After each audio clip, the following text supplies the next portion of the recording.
এই ভারতের প্রধানমন্ত্রী নরেন্দ্র মোদীর নাম শোনেননি? ও চা বিকনিওয়ালার নাম শোনেননি? ও শালার নাম শোনেননি? হ্যাঁ, ওরা আবার নতুন একটা আইন তৈরি করছে। তুই তৈরি কর, যেই দিন করবি সেই দিনে জীবনতলা বাজারে সমাবেশ হবে। যেই দিন তোর নিয়ম চালু হবে, কলকাতার মাটি আওয়াজ দিবে, ভারতের মুসলমান 4.5 কোটি মুসলমান কেউ আর বাড়ি থাকবে না। ওই দিন কলকাতার মাটি থেকে প্রমাণ করে দিবে যে हम लोग जान देने के लिए तैयार है, गर्दन देने के लिए तैयार है, मगर कुरान देने के लिए तैयार नहीं। जरूर सुभान। সেই দিন প্রমাণ করে দিবে। তো আইনটাকে বের কর। ভোট আসলে মন্দিরের কথা মনে পড়ে যায়, ভোট আসলে রামের কথা মনে পড়ে যায়। এই আমি অযোধ্যায় গিয়েছি, আমার মোবাইলে সব ছবি আছে। অযোধ্যায় 70 থেকে 72টা মন্দির আছে। সে মন্দিরের ভেতরে এখন কুকুর পিশাব করে, গরুগুলো শুয়ে আছে। সেখানে কোনো সাফ সুতায়ের জায়গা নাই, সেখানে পুজো হচ্ছে না, সেখানে কেউ যাচ্ছে না। সেইগুলো আগে ঠিক করো না। ঠিক বলছে না? 72টা মন্দির সেখানে ভেঙে চুরে সব করে যাচ্ছে, সেগুলোকে সংস্কার করো, ঠিক করো। ভোট আসলে রামের কথা মনে পড়ে যায়। এতই তোমার মহব্বতের লোক হতে পারে, তোমার মহব্বতের লোক, আমিও তাকে সম্মান করি, স্নেহ করি। তবে ধর্মকে নিয়ে কোনোদিন কেউ রাজনীতি করতে পারবে না। কথা ঠিক না বেঠিক? এই জোরে বলেন। আমি কলকাতা টিভিতে গত সপ্তাহে দাঁড়িয়ে বলেছি, গত সপ্তাহ যেদিন মমতা ব্যানার্জি কলকাতায় অনশন করলো, শেষের দিনে আমি গেলাম, মাইকে দাঁড়িয়ে আমি বলেছি, এ দিদি आप अपनी जगह में रहिए, आप अपनी जगह में रहिए। ए नरेंद्र मोदी जी, ये कलकत्ता का, ये वेस्ट बंगाल का शेरनी है, शेरनी। हम लोग फुरफुरा शरीफ का पीर साहब है। ये माँ सोच ले, ये दिल्ली है, ये महाराष्ट्र है, ये कलकत्ता के अंदर, ये वेस्ट बंगाल के अंदर ফুরফুরা শরীফ মুসাদ্দিদ জামান আবু বকর সিদ্দিক শুয়ে আছে। যতক্ষণ পর্যন্ত আবু বকর সিদ্দিক ফুরফুরার মাটিতে শুয়ে থাকবে, পশ্চিম বাংলার মাটি থাকে, আমার আল্লাহ হেফাজত করবে। জোরে বলুন না সুবহানাল্লাহ। এই ছেলেরা জওয়ান জওয়ানেরা, আজকের ভারতের প্রেসিডেন্ট নরেন্দ্র মোদী এত বাড়া বেড়ে গিয়েছে। ওর এখন বিদায়ের সময়, ওরা আর বেশি দিন নাই বাবাজি। আপনাদের জলসায় আমি বলে দিয়ে গেলাম, মনে রাখবেন, মনে রাখবেন, ওর আর বেশি দিন নাই, ওর এখন বিদায়ের সময়। তাই বিদায়ের সময় যাবার আগে কোরআনের একটা অক্ষর তুলে দিচ্ছে, আবার রাসূল পাকের একটা জবানের বাণী তুলে দিয়ে যাচ্ছে। আন-নিকাহু মিন সুন্নতিহি, আন-নিকাহু মিন সুন্নতিহি। এই রাসূল পাকের হাদিস শরীফটা ভারতের মাটি থেকে তুলে দিচ্ছে। আবার কিছু মহিলাদেরকে বোরকা পরিয়ে দিল্লি সুপ্রিম কোর্টে দাঁড় করিয়েছে, দাঁড় করিয়ে বলছে, এর নাম ফাতেমা, এর নাম হাজেরা, এর নাম লুবনা, এর নাম আনিসা। এরা তালাক তুলে দেওয়ার জন্য দাঁড়িয়েছে, এরা তালাক তুলে দিতে যায়। ও ভাইজানেরা, তার 3 দিন পরে হয়তো আপনারা দেখেছেন, আমি কাসেম সিদ্দিকী এবিপি আনন্দ টিভিতে দাঁড়িয়ে নরেন্দ্র মোদীকে বলেছি, এ নরেন্দ্র মোদী, আমি আওলাদে মুজাদ্দেদ, তুমি যাদেরকে বোরকা পরিয়ে দিল্লি সুপ্রিম কোর্টে দাঁড় করিয়েছ, এরা ফাতেমা নয়, হাজেরা নয়, লুবনা নয়, আনিসা নয়, এরা হলো তোমাদের বংশধর। তোমরা সাজিয়েছ। তবে নরেন্দ্র মোদী শোনো, এই হিন্দুস্তানের মাটিটা পাক, হিন্দুস্তানের মাটিটা পবিত্র। তার একটি মাত্র কারণ, আমার রাসূলুল্লাহ ইন্তেকালের কিছুদিন আগে আবু বকর সিদ্দিককে বলেছিলেন, ও বাবা আবু বকর, আমি রাসূলুল্লাহ, আমার হিন্দুস্তানে যাওয়া হলো না, তবে আবু বকর, আমি রাসূলুল্লাহ যখন ইন্তেকাল করব, তুমি আমাকে কবরে শোয়াবে। কবরে শোয়াবার সঙ্গে সঙ্গে আমি রাসূলুল্লাহ আমার এই চেহারাটা আল্লাহর কাবা ঘর থেকে ঘুরিয়ে হিন্দুস্তানের জমিনের দিকে ঘুরিয়ে দেবে। আমি রাসূলুল্লাহ কবরে শুয়ে থাকবো কিয়ামত পর্যন্ত।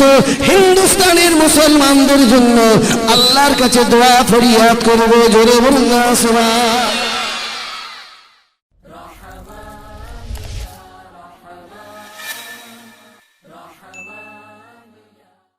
इन हवाओं से कह दो ना इधरी मुझे किसबों की कोई जरूरत नहीं, जिनके किसबों से महका है सारा जहां, ओ खुशबू मदीने में मौजूद है। अल्लाहुम्मा जोरे जोरे हाथ देবে না, একটু চেপে বসো, চেপে আর একটু চাপো। এর দরুদ শরীফ আল্লাহুম্মা জোরে জোরে।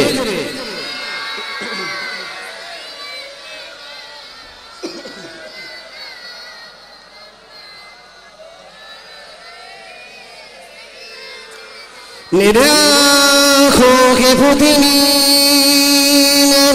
जलवा है मोहम्मद का, मेरे दिल के आईना में नक्शा है मोहम्मद का। कोई जन्नत में जाएगा, कोई दोज़ख में पहुंचेगा, मदीने की तरफ दौड़ेगा दीवाना मोहम्मद का। अल्लाहुम्मा जोरे जोरे।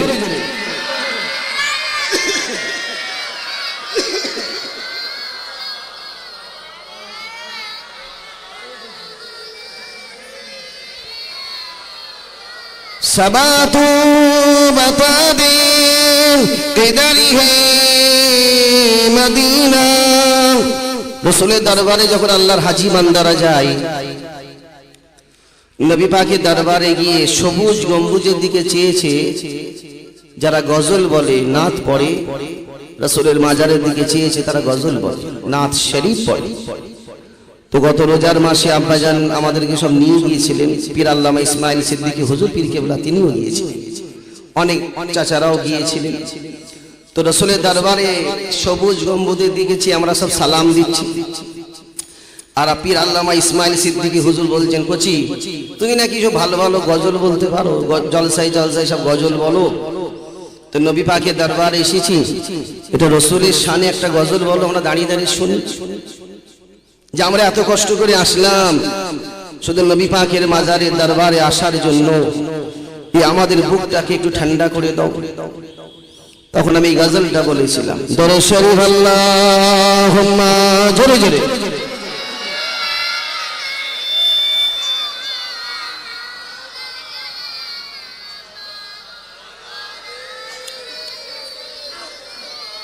सबा तू बता दे किधर है मदीना, मैं उधर को जाऊं जिधर है मदीना। तरफता है दिल मचलती है आँखें, कोई तो बता दे किधर है मदीना। अल्लाहुम्मा जोरे जोरे।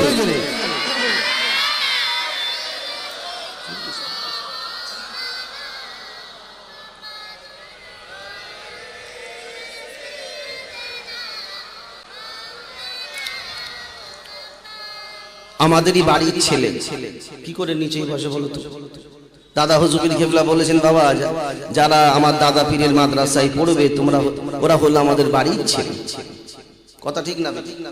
নিচেই বসে আছে, দেখতে ঠিক ভালো লাগছে।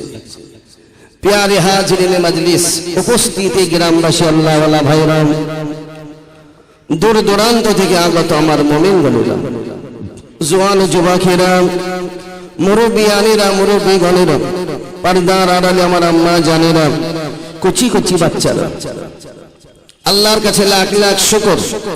আজকে আপনাকে আমাকে এই পাক মাহফিল রিয়াজুল জান্নাত জান্নাতের বাগিচায় আল্লাহ আমাদের সকলকে হাজির করিয়েছেন। আল্লাহ পাক আমাদেরকে কবুল করেছেন, আল্লাহ পাক আমাদেরকে মহব্বত করেছেন, আল্লাহ পাক আমাদেরকে ভালোবেসে সেই মহব্বতের জায়গা, সেই পবিত্র জায়গা, সেই বেহেশতের বাগানে আল্লাহ আমাদের সকলকে বসিয়েছেন। একটু জোরে বলুন না আলহামদুলিল্লাহ, একটু জোরে বলবেন না। এমন একটা মাহফিল আল্লাহ বসিয়েছেন, এই মাহফিলের যতক্ষণ পর্যন্ত আখিরি দোয়া না হবে ততক্ষণ পর্যন্ত আল্লাহর রহমতি ফেরেশতারা এখানে থাকবে। এই মাহফিলের যতক্ষণ পর্যন্ত আখিরি দোয়া না হবে ততক্ষণ পর্যন্ত আল্লাহর রহমতও এখানে জারি থাকবে, আল্লাহর ফেরেশতারাও হাজির থাকবে। আজকে তামাম পৃথিবীতে এমন কোন দেশ নাই যে দেশে মুসলমান নাই। আল্লাহ পাক তামাম পৃথিবীটাকে সাজিয়েছে। উসিলা কার? উসিলা কিন্তু আমার নবী পাকের। আল্লাহর নবী ইসলামটাকে পৌঁছেছেন আমাদের বাড়িতে, তার কারণ হলো আমার রাসূল পাক বদরের ময়দানে গিয়েছিলেন, তাইফের ময়দানে গিয়েছিলেন, খন্দকের ময়দানে গিয়েছিলেন, উহুদের ময়দানে গিয়েছিলেন। আল্লাহর নবী যখন বদরের যুদ্ধের ময়দানে গেলেন মাত্র 313 জন সাহাবাকে নিয়ে। হযরতে আবু বকর সিদ্দিককে ডেকে বলছে, বাবা আবু বকর, আমরা তো মাত্র 313 জন এসেছি, ইহুদিদের সংখ্যা কত একটু খোঁজ খবরটা নিয়ে এসো। হযরতে আবু বকর সিদ্দিক সব খোঁজ খবর নিয়ে আমার রাসূল পাকের কাছে আসলেন। লাব্বাইক ইয়া রাসূলুল্লাহ, হুজুর আমাদের চেয়ে ইহুদিদের সংখ্যা অনেক অনেক অনেক অনেকই বেশি। কোন কোন কিতাবের মধ্যে এসেছে 1000, কোন কোন রওয়ায়াতের মধ্যে এসেছে 1000-এর চেয়ে অধিক। আল্লাহর নবী এই কথাটা শুনে একটু গুম হয়ে গেলেন, গুম মানে চুপ হয়ে গেলেন। সঙ্গে সঙ্গে আমার আল্লাহ পাক জিবরাইলকে বলছেন, জিবরাইল, আমার রাসূলুল্লাহ বদরের ময়দানে এসেছে ইসলামকে জিন্দা করার জন্য, কোরআনকে জিন্দা করার জন্য, শরীয়তকে জিন্দা করার জন্য। আমার নবী ওখানে একটু চিন্তিত অবস্থায় আছে, যাও এই কোরআন পাকের আয়াত নিয়ে আমার রাসূল পাকের কাছে এক্ষুনি পৌঁছাও। জিবরাইল আমিন ছুটে ছুটে ছুটে ছুটে এসে আল্লাহর নবীর কাছে দাঁড়ালেন। আসসালামু আলাইকা ইয়া রাসূলুল্লাহ, ইয়া হাবিবাল্লাহ। হুজুর আপনি চিন্তা করবেন না, যখন যুদ্ধ শুরু হবে আপনি একটা উঁচু জায়গায় দাঁড়িয়ে দাঁড়িয়ে শুধু জবানে জবানে একবার বলবেন, ইন্নাহুম ইয়াকিদুনা কাইদা ওয়া আকিদু কাইদা ফামাহিলিল কাফিরিনা আমহিলহুম রুয়াইদা। ইয়া আমার নবী, আপনার পড়া শেষ হয়ে গেছে। আমি আল্লাহ পাক ওই ইহুদিদের চেয়ে আপনাদের যুদ্ধের সেনাপতি সৈন্যদের ক্ষমতা আমি আল্লাহ সব থেকে বেশি বাড়িয়ে দিয়েছি। জোরে বলুন না সুবহান, একটু জোরে বলবেন না। আল্লাহর নবীর কাছে আসলেন। খন্দকের যুদ্ধ হবে। কোন যুদ্ধ? কয়েকটা যুদ্ধের কথা বলবো। খন্দকের যুদ্ধ হবে, তার আগে হযরত ওমর ফারুক আমার রাসূল পাকের কাছে এসে দাঁড়িয়েছেন। আসসালামু আলাইকুম ইয়া রাসূলুল্লাহ। হুজুর বেয়াদবি মাফ করেন, একটা কথা বলবো। সহিহ মিশকাত শরীফের হাদিস। বাবা কি হয়েছে? বলে আবু জেহেলকে তো মারা হয়েছে, তবে আবু জেহেলের প্রধান সেনাপতি কিন্তু এখনো বেঁচে আছে। বলে তাই না? বলে ও তো চ্যালেঞ্জ করেছে আপনাকে মারবে, একাই মারবে আপনাকে। হুজুর আমাদের সহ্য হচ্ছে না, ও চ্যালেঞ্জ করছে মক্কাতে যে আমি মুহাম্মদকে একা মারবো, যেটা আবু জেহেলকে মেরে গেছে। আল্লাহর নবী বলছেন, বাবা তুমি একটু খামোশ, চুপ করো, একটু চিন্তা করুন, চুপ করো। আল্লাহর নবী জানেন ওমর ফারুক বড় রাগী মানুষ। রাগী মানুষ একটু কথা বলে। আখের ক্লাসে যে ছাত্র মাস্টারের সঙ্গে বেশি কথা বলে, মাস্টারের খেয়াল কিন্তু ছাত্রের প্রতি বেশি থাকে। এই ছেলেটা কিছু বুঝছে, মনে ভালো রেজাল্ট করবে। আর আজকের মাহফিলে যে বেশি আমি কাসেম সিদ্দিকী আমার সঙ্গে কথা বলবো, আমার চেয়ে বেশি খুশি আমার আল্লাহ হবে যে বান্দারা কিছু বুঝছে। আর আল্লাহ যদি আপনার উপরে খুশি হয়ে যায়, দুনিয়ায় শান্তি পাবেন, কবরে শান্তি পাবেন, আখিরাতে নাজাত পেয়ে যাবেন। একটু জোরে জোরে বলুন না সুবহান। তো আল্লাহর নবী বলছেন, ওয়ে ওমর তুমি তো খামোশ। তথাপি ওমর একটু গুররাচ্ছে, গুররানো বুঝেন তো, একটু রেগান্বিত হয়ে যাচ্ছে। কেন ওমর ফারুক এতটাই রাগী ছিলেন যে রাস্তা দিয়ে ওমর ফারুক যেতেন 40 দিন ইবলিস শয়তান ওই রাস্তায় পা দিত না, এতটাই রাগী। এমনকি আমার রাসূল পাকের বিবিগণ, আমাদের আম্মা জানেরা ওমর ফারুককে ভয় খেতেন।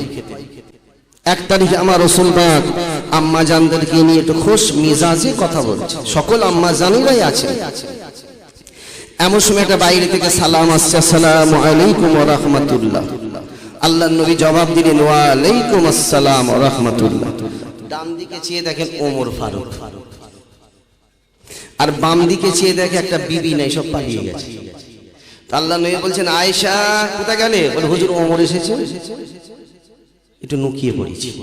তাহলে কতটাই রাগে বুঝতে পারছেন। হযরত ওমর ফারুক মদিনার প্রেসিডেন্ট ছিলেন, মদিনার মুখ্যমন্ত্রী ওমর ফারুকই ছিলেন। তো কিছু মানুষ ওমর ফারুকের কাছে এসে বলছে, হে ওমর, তুমি যে সকলের বিচার করছো, তোমার ছেলের বিচারটা কে করবে? তোমার ছেলে শরাব পান করেছে, এর বিচার কে করবে? তুমি যে সকলের বিচার করো, তোমার ছেলে শরাব পান করেছে, এর বিচারটা কে করবে? ওমর ফারুক বলছেন আমার ছেলে শরাব বোঝেন তো? আপনার দেশে সব ছেলেরা জানে না, দোকানই দেখতে পাওয়া যায়নি এখানে, কথা ঠিক না বেঠিক? এই চেনে না? হ্যাঁ সব চেনে, হাত তুলে বলছে চিনি।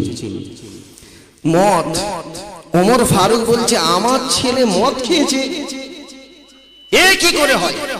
যে জিনিসটাকে আল্লাহ হারাম করেছে আমার ছেলে খাবে, এ তো আমার বিশ্বাস হয়। এই আমার ছেলেকে তুলে নিয়ে এসো, আমার ছেলেকে ধরে নিয়ে এসো। ছেলেকে ধরে নিয়ে আসা হলো আল্লাহর নবীর সাহাবা হযরত ওমর ফারুকের কাছে। ওমর ফারুক বলছে এই ছেলে, ছেলে হ্যাঁ করো তো দেখি, হ্যাঁ করো। কারোর কথা আমি বিশ্বাস করব না, আমি নিজে দেখবো খেয়েছে না খাইনি। ছেলেকে হাঁ করতে বলেছে, হাঁ করেছে। ওমর ফারুক নিজের নাকটা ছেলের ঠোঁটের কাছে নিয়ে গিয়ে শুকছে, শুকে শুকে বলছে এই সত্যি কি তুমি খেয়েছো, মদ খেয়েছো? এই মদ খেয়েছো? ছেলে বলছে আব্বা হ্যাঁ খেয়েছি। বলে হ্যাঁ, তুমি আমার ছেলে হয়ে মদ খেলে? যে জিনিসটাকে আল্লাহ হারাম করলো। আল্লাহ হযরত ওমর ফারুক এত রাগান্বিত হয়ে গেলেন, রাসূল পাকের সাহাবাদেরকে ডেকে ডেকে বলছে এই নবী পাকের সাহাবারা তাড়াতাড়ি আসেন, আমার ছেলের হাত পা মজবুত করে বাঁধে। টেনে টেনে টেনে টেনে টেনে টেনে টেনে টেনে মদিনার মসজিদ নবাবী শরীফে নিয়ে যান। মদিনার মসজিদ নবাবী শরীফে নিয়ে গিয়ে একটা থামে মজবুত করে বাঁধেন। আসরের নামাজের পরে আমি ওমর আমার ছেলের বিচারটা করব। সাংঘাতিক ব্যাপার, আমার ছেলের বিচার করব। চারিদিকে খবর হয়ে গেল এই ওমর যে সকলের বিচার করত, এখন ওমর নিজের ছেলের বিচার নিজে করবে। এই লোকজন জড়ো হবে না? একটু কথা বলে, এই আপনাদের বউ মানা করছে কথা বলতে?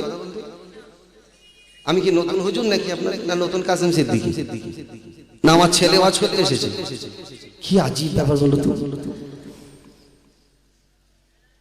হযরত ওমর ফারুক আসরের নামাজ শেষ করলেন, শেষ করে জাল্লাদকে ডাকছে, এই জাল্লাদ এসো, এলাও চাবুকটা ধরো, 80টা বেত মারো। এমন সময় দেখতে পাওয়া যাচ্ছে ওমর ফারুকের বিবি চোখ মুছতে মুছতে স্বামীর কাছে এসে হাজির। ওমর ফারুক বলছেন তোমার সঙ্গে এই কিছুক্ষণ আমার আর কিছু সম্পর্ক থাকবে না, তুমি একটু সাইডে দাঁড়াও। জাল্লাদ চাবুক মারা শুরু করেছে, 1 2 3 4। ওমর ফারুক রাগান্বিত হয়ে বলছে এই জাল্লাদ, ওমরের ছেলে বলে আস্তে আস্তে মারছো, ওমরের ছেলে বলে টুকটুক টুকটুক করে মারছো, চাবুকটা আমাকে দাও। এ ছেলেরা, জওয়ান যুবকেরা, এ মায়েরা, বোনেরা, বেটিরা, হযরত ওমর ফারুক চাবুকটা হাতে করে নিয়ে চাবুক মারা শুরু করলেন। 5, 6, 7, 8, 20 মর্তবা চাবুক মারা হয়ে গেল। এ ছেলেরা, জওয়ান যুবকেরা, এমন সময় দেখতে পাওয়া যায় চারিদিক থেকে মানুষ কাঁদতে কাঁদতে কাঁদতে বলছেন, এ ভাই ওমর, আর বাচ্চাটাকে মারবেন না, মারবেন না, আপনি আর বাচ্চাটাকে মারবেন না, আপনার কি কোনো জানে ময়া নাই, দয়া নাই, ময়া নাই, দয়া নাই, আর বাচ্চাটাকে মারবেন না। ওমর ফারুক কারোর কথা শুনলেন না, আবার চাবুক মারা শুরু করলেন, আবার চাবুক মারা শুরু করলেন। 21, 22, 23, যখন 30 মর্তবা হয়ে গিয়েছে, বিবি কাঁদতে কাঁদতে ছুটে ছুটে ছুটে ছুটে এসে স্বামীকে বুকে জড়িয়ে ধরে বলছেন, ও আমার স্বামী গো, বাচ্চাটাকে আর মারবেন না, মারবেন না, আমার বাচ্চার গর্দান ঝুলে গেছে, আমার বাচ্চার মাথাটা ঝুলে গেছে, আর মারবেন না, মারবেন না, আমার মনে হচ্ছে আমার বাচ্চাটা ইন্তেকাল হয়ে গিয়েছে, আর মরা বাচ্চাটাকে মারবেন না, আমার ওই মরা ছেলেকে আর মারবেন না, মারবেন না। ওমর ফারুক রাগান্বিত হয়ে বললেন, এ নবী পাকের সাহাবারা, এ রাসূলের সাহাবারা, যান একবার গিয়ে দেখেন আমার ছেলের অবস্থাটা কি। রাসূলের সাহাবারা ছেলের কাছে দাঁড়িয়ে দাঁড়িয়ে চিৎকার করে করে বলছেন, ও ভাই ওমর, ও ভাই ওমর, ইন্না লিল্লাহি ওয়া ইন্না ইলাইহি রাজিউন, আপনার বাচ্চা ইন্তেকাল হয়ে গিয়েছে, আপনার ছেলেটি মারা গিয়েছে। ওমর ফারুক বললেন, এ রাসূলের সাহাবারা, আমার বাচ্চার গোসলটা দিয়ে দাও, কাফনের কাপড়িয়ে দাও, মদিনার মসজিদ নববী শরীফে জানাজা পড়িয়ে মদিনার কবরস্থান জান্নাতুল বাকিতে নিয়ে চলে যাও, ওখানে গিয়ে দাফন করে দাও। এ ছেলেরা, জওয়ান যুবকেরা, মাটি মঞ্জিল হয়ে গিয়েছে, মাটি মঞ্জিল হয়ে গিয়েছে। এমন সময় দেখতে পাওয়া যায় হযরত ওমর ফারুক মদিনার মসজিদ থেকে নিচে নামছে, চাবুকটা হাতে করে নিয়ে মদিনার মসজিদ থেকে নিচে নামছে। রাসূলের সাহাবারা ওমর ফারুকের কাছে দাঁড়িয়ে দাঁড়িয়ে বললেন, এ ভাই ওমর, আপনি কোথায় যাবেন, আপনি কোথায় যাবেন, আপনার হাতে চাবুক কেন, আপনি আবার চাবুক নিয়ে কি করবেন? ওমর ফারুক বললেন, এ রাসূলের সাহাবারা, ওমরের সামনে থেকে সরে যাও, সরে যাও। ওমর ফারুক ছুটতে লাগলেন, ছুটে ছুটে ছুটে ছুটে মদিনার কবরস্থান জান্নাতুল বাকির ভেতরে ঢুকলেন, ছেলের কবরের কাছে গিয়ে দাঁড়ালেন, ছেলের কবরের কাছে দাঁড়িয়ে আবার কবরের ওপরে চাবুক মারা হাসা শুরু করলেন। 31, 32, 33, 80 মর্তবা চাবুক মারলেন। 80 মর্তবা চাবুক মেরে আল্লাহর কাছে দুটো হাত তুলে কাঁদে, আল্লাহ, আমার ছেলে বলে আমি ক্ষমা করি না, আল্লাহ তোমার হুকুম আমি পালন করেছি, তুমি যেটাকে হারাম করেছো ওটা কোনোদিন হালাল হতে পারে না, পারে না। এ আমার আল্লাহ পাক, আমার ছেলেকে কাল কিয়ামতের ময়দানে হাসরের দিনে, বিচারের দিনে আমার বাচ্চাটাকে ইহুদিদের কাতারে যেন দাঁড় করিয়ে দেবে না, তবে আল্লাহ পাক আমার এই বাচ্চাটাকে আমার রাসূলের কাতারে কাতারে তুমি দাঁড় করিয়ে দিও। জোরে বলুন না সুবহান। কি বিচার, কি বিচার! এ ছেলেদের বাপেরা, বাপেরা, এ বাবাজিরা, আব্বা জানেরা, এ আমার আব্বা জানেরা, আপনি কোনোদিন আপনার ছেলেকে জিজ্ঞাসা করলেন, এ ছেলে, রাত্রিরে ভাত খেয়েছো, রাত্রিরে ভাত খেয়েছো, ঈশার নামাজ শোনা পড়ুনি, জোহর বেলা ভাত খেয়েছে, আপনি কি আপনার ছেলেটাকে জিজ্ঞাসা করলেন, এ ছেলে, জোহরের নামাজ পড়েছো না পড়ুনি? আপনি যদি জিজ্ঞাসা করেন, কিয়ামতের ময়দানে আল্লাহ আপনাকে জিজ্ঞাসা করবে না, করবে না। আর আপনি যদি বাচ্চাটাকে জিজ্ঞাসা না করেন, খোদা কিয়ামতের ময়দানে আপনাকে জিজ্ঞাসা করবে, তোমার বাচ্চার নামাজের কথা তুমি কি বলেছিলে? বুঝতে পারছেন না? এই জিজ্ঞাসা করে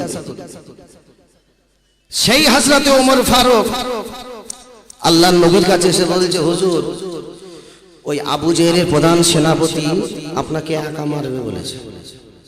বলে, হ্যাঁ, আমাকে মারবে? বলে, আপনারই তো লোকজন আবু জেহেলকে মেরেছে, ও বদলা নেবে। বলে, হ্যাঁ, কত খড়, খুব শর্টে বলছি, অনেক কথা আছে।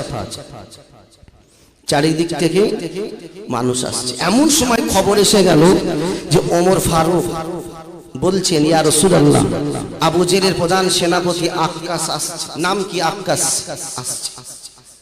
আল্লাহ নবী বলছেন, আসতে দাও, এই আসতে দাও। আল্লাহ নবীর কাছে আবু জেহেলের প্রধান সেনাপতি আক্কাস এসেছে, বীর পালোয়ান। ওর মতো বীর পালোয়ান মক্কাতে কেউ নেই, তবে তো আবু জেহেল প্রধান সেনাপতির দায়িত্বটা দিয়েছে। 90 বছর বয়স, 11.5 ফুট লম্বা।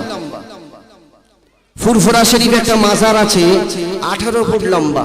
যিনি এসেছিলেন বোখারা শহর থেকে যুদ্ধের সেনাপতি হয়ে, যুদ্ধের কমান্ডার হয়ে আল্লাহ পাক তিনাকে ফুরফুরা শরীফে পাঠিয়েছিলেন। ওনার নাম কি? হযরতে হোসেন বুখারী। বোখারা থেকে এসেছিলেন বলে নাম হয়েছে বুখারী। তো আল্লাহর নবী বলছেন আমার কাছে ডাকো, আমার কাছে ডাকো তো। আবু জেহেলের প্রধান সেনাপতি আসছে, বাপ রে বাপ, বীর পালোয়ান, একটা অহংকার। আল্লাহর নবীর কাছে দাঁড়িয়ে বলছে, ইয়া মুহাম্মদ, তোমার সঙ্গে আমার মোকাবেলা হবে, তবে তোমার সঙ্গে মোকাবেলা করার আগে তোমার বীর পালোয়ানকে পাঠাও, তার সঙ্গে আগে মোকাবেলা করব, তারপর তোমার সঙ্গে আমার হবে। আল্লাহর নবী সঙ্গে সঙ্গে সাহাবাদের মুখের দিকে তাকাচ্ছে, এ মুহাজিরিন সাহাবারা, কেউ আছো বাবা? এই বীর পালোয়ানের সঙ্গে যুদ্ধ করবে কেউ আছো? আল্লাহর নবীর মুখের কথা শেষ, হযরতে আলী উঠে দাঁড়িয়েছে, লাব্বাইক ইয়া রাসূলুল্লাহ, হুজুর আপনি আমাকে হুকুম দেন, ওর সঙ্গে আমি মোকাবেলা করব। একটু জোরে বলুন না সুবহানাল্লাহ, একটু জোরে বলবেন না? আল্লাহর নবী বলছেন, বাবা আলী, তুমি বাচ্চা মানুষ, তুমি বসো। এখানে ওমর ফারুক আছে, এখানে হামজা আছে, জুনায়েদ আছে, খুবাইর আছে, উতবা আছে, তুমি বসো। আল্লাহর নবী আলীকে বসিয়ে দিয়ে আবার সাহাবাদের মুখের দিকে তাকাচ্ছে, এ মুহাজিরিন সাহাবারা, কেউ আছো বাবা এই বীর পালোয়ানের সঙ্গে যুদ্ধ করবে? আল্লাহর নবীর মুখের কথা শেষ, হযরতে আলী আবার উঠে দাঁড়িয়েছে, লাব্বাইক ইয়া রাসূলুল্লাহ, হুজুর বিআদবি মাফ করুন, আমার বয়সটা অল্প হতে পারে, তবে আমার আল্লাহ আমার ঈমানের শক্তি অনেক অনেক অনেক বেশি দিয়েছে। জোরে বলুন না সুবহানাল্লাহ। হুজুর আপনি আমাকে হুকুম দেন। যেন মনে হচ্ছে কি কাকুতি মিনতি করছে। আল্লাহর নবী একবার আলীর মুখের দিকে তাকাচ্ছে, এবার ওমর ফারুকের মুখের দিকে তাকাচ্ছে, আর মুচকে মুচকে হাসছে। ওমর ফারুকও হাসছে, রাসূলুল্লাহও হাসছেন, তবে আলী কিন্তু হাসেন। ও একদম মিজাজে দাঁড়িয়েছে যে আমাকে মোকাবেলা করতে হবে। এমন সময় আমার রাসূল পাকের নজর পড়লো যে জিবরাইল আমিন আসছে। আরে জিবরাইল আসছে, আমার রাসূলুল্লাহ তো চমকে উঠেছে। জিবরাইল আসছেন, কি ব্যাপার এত এই সময়? এই ছেলেরা, জওয়ান যুবকেরা, আল্লাহর নবী ছোটে ছোটে ছোটে ছোটে জিবরাইল আমিনের কাছে গিয়ে দাঁড়ায়। এ ভাই জিবরাইল, আপনার কি খবর ভাই, কি হয়েছে বলুন?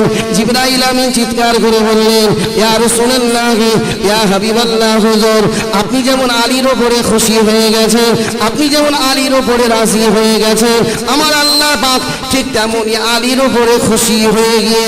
জোরে বলুন না সুবহানাল্লাহ। হুজুর আলীর উপরে খুশি হয়ে গেছে আমার আল্লাহ। এই কথাটা শোনার সঙ্গে সঙ্গে আল্লাহর নবী আল আসমানের দিকে তাকিয়ে তাকিয়ে হুপিয়ে হুপিয়ে কাঁদতে লাগলেন। কাঁদতে কাঁদতে কাঁদতে ছুটে ছুটে ছুটে ছুটে আলীর কাছে গিয়ে দাঁড়ালেন। আলীকে বুকে জড়িয়ে ধরলেন, কপালে একটা চুমা দিয়ে বললেন, ও বাবা আলী গো, ও বাবা আলী গো, তুমি চিন্তা করো না বাবা, তুমি যখন যুদ্ধের ময়দানে যুদ্ধ শুরু করবে, আমি রাসূলুল্লাহ তোমার জন্য আল্লাহর দরবারে সিজদায় পড়ে যাব। যতক্ষণ পর্যন্ত আল্লাহ পাক তোমাকে জয় না করবে, ততক্ষণ পর্যন্ত আমি রাসূলুল্লাহ এই জমিন থেকে মাথা তুলব না। জোরে বলুন না সুবহানাল্লাহ। একটু জোরে বলবেন না। এই আলীর আর কোনো ভয় আছে? যার ওসিলায় আসমান জমিন, যার ওসিলায় চাঁদ সূর্য, সেই নবী সিজদায় পড়ে আছে।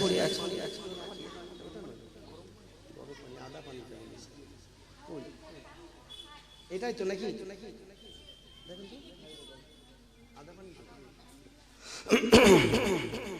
আল্লাহর নবী বলছেন, আলী যাও, আমি রাসূলুল্লাহ তোমার জন্য সিজদায় পড়ে আছি। আলী দিলটা তো এত বড় হয়ে গেছে, সে হবে না।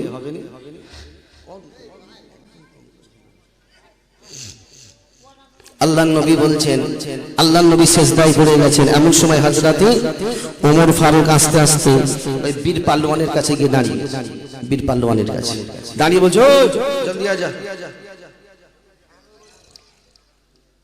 আর বীর পালোয়ান বলছে, তু ছোটা সা হে, बच्चा है लड़का है तू हमसे क्या लड़ेगा और मैं क्या लड़ूं এটা অহংকার আছে না সে বলছে তোর সঙ্গে আমি কি লড়াই করব তুই এটা বাচ্চা মানুষ তোর পিছে তো হামজা है जुनैद है खुबैर है उन लोगों को भेज এই বলতে না বলতে আলী তরোয়াল চালিয়ে দিয়েছে আলী তরোয়াল চালানোর ক্যাপাসিটি দেখে ওই বীর পালোয়ান ঘোড়া থেকে একলাম বাপরে বাপ কি তরোয়াল চালিয়েছে রে এই ছেলেরা জওয়ান জওয়ানেরা হযরত আলী তুমুল যুদ্ধ শুরু করে দিলেন বাবা এমন সময় দেখতে পাওয়া যায় হযরত ওমর হযরত আবু বকর সিদ্দিক আল্লাহর কাছে দুটো হাত তুলে হুপিয়ে হুপিয়ে কাঁদতে লাগলেন এ আমার আল্লাহ আলী তো বাচ্চা মানুষ এ আমার আল্লাহ তুমি আলীকে কবুল করে নাও খোদা গো আমার আলীর তরোয়ালটা যেন ঝুঁকে না যায় ঝুঁকে না যায় ঝুঁকে না যায় হযরত আলী তরোয়াল চালাতে চালাতে ওই বীর পালোয়ানের মুখের দিকে চেয়েছে বলে এই ইহুদি বুড় পালবান তুমি তো বারবার বলেছিলে মুহাম্মদকে আমি একাই মারব মুহাম্মদকে আমি একাই মারব তুমি যদি মুহাম্মদকে একাই মারো তোমার পিছনে এত দলবল কেন এত সৈন্য সামন্তর কেন এই কথা শোনার সঙ্গে সঙ্গে ওই ইহুদি বীর পালবান একবার পিছন দিকে তাকিয়েছে যখনই পিছন দিকে তাকিয়েছে হযরত আলী আল্লাহু আকবার বলে তরোয়াল চালিয়ে দিয়েছে আমার আল্লাহ পাক সঙ্গে সঙ্গে ওই ইহুদি বীর পালোয়ানের গর্দানটা জমিনে ফেলে দিয়েছে জোরে বলুন না সুবহান তরোয়াল চালাতে চালাতে বলছে তুমি তো বারবার বলেছিলে মুহাম্মদকে আমি একাই মারবো আর একাই যখন মারবে এত সৈন্য সামন্ত এনেছো কেন বলছে হ্যাঁ তাই তো পিছন দিকে চেয়ে আর আলী ওই সময় ঝেড়ে দিয়েছে একদম গর্দান জমিন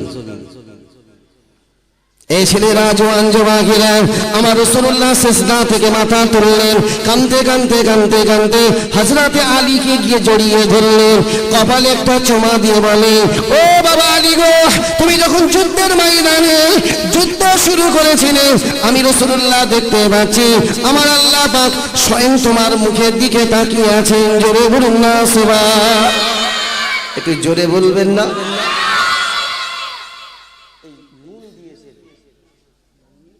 আদা পানি দিয়েছি একটু ফুটিয়ে নুন দিবেন তো বাবাজি একটু আগাবার তো কোনো প্লেস আছে এই আগাবার কোনো প্লেস আছে বলেন না প্লেসটা দেখান না দেখে নিচ্ছি প্লেসটা দেখিয়ে দেন বলে এই প্লেসটা আছে হুজুর একটু দেখে নেন এই তো হাসছি মেয়েদের মধ্যে হ্যাঁ এখানে চট বিছাতে হবে তো কি করে ডাকবো হ্যাঁ শোনেন আপনি জান আগে নুন দিবেন নি আদা পানি ফুটিয়ে নিয়ে আসেন আপনি জানতে আগে বলেছিলেন জায়গা পিছিয়ে দাও আমি অনেকক্ষণ আগেই বলেছি যে আমি স্টেজে ওঠার আগে দেখেন আমার বুকে খুব কম এত জ্বর আজকে বাংলাদেশে যাব আমি ভাবছি 2:45 আমার ফ্লাইট এখানে আমার টাইম ছিল 11:30 থেকে 1টা পর্যন্ত তো হঠাৎ প্লেনের টিকিট পেয়ে গেছি আজকে 2:45 আমার ফ্লাইট ঢাকায় ওখান থেকে চলে যাব কালকে সিলেট তো এসে মানে 3 দিন ধরে এত জ্বর নিশ্চয় মানে আওয়াজটা শুনতে পাচ্ছেন বুকে কফ একটু ভর্তি হয়ে গেছে বুঝতে পেরেছেন ওই জন্য বলছি আমি আদা পানি একটু নিয়ে আসতে এটা দরুদ শরীফ আল্লাহুম্মা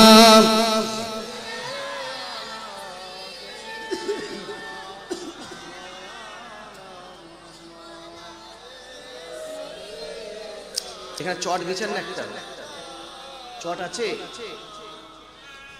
বাবাজি একটু আগে আগে আসেন তো সামান্য একটু দেখেন না বাপ একটু যদি কিছু করা যায় একটু ম্যানেজ একটু জায়গা নেই যেটা মশা যদি বসে মারবে একে মারতে গিয়ে ওকে ঠেকে যাবে কথা বলেন না নিজের গায়ে মারতে না গিয়ে অন্য জায়গায় পড়বে গায়ে হ্যাঁ একটু চটটা বিছিয়ে দেন তো ভালো করে মাদ্রাসায় বিছানা আছে কি দেখেন না মাদ্রাসায় বিছানা আছে দরুদ শরীফ আল্লাহুম্মা একটু আগে আগে আসেন বাবু একটু আগে আগে আসেন এই তো চট বিছিয়ে দাও তো বাপ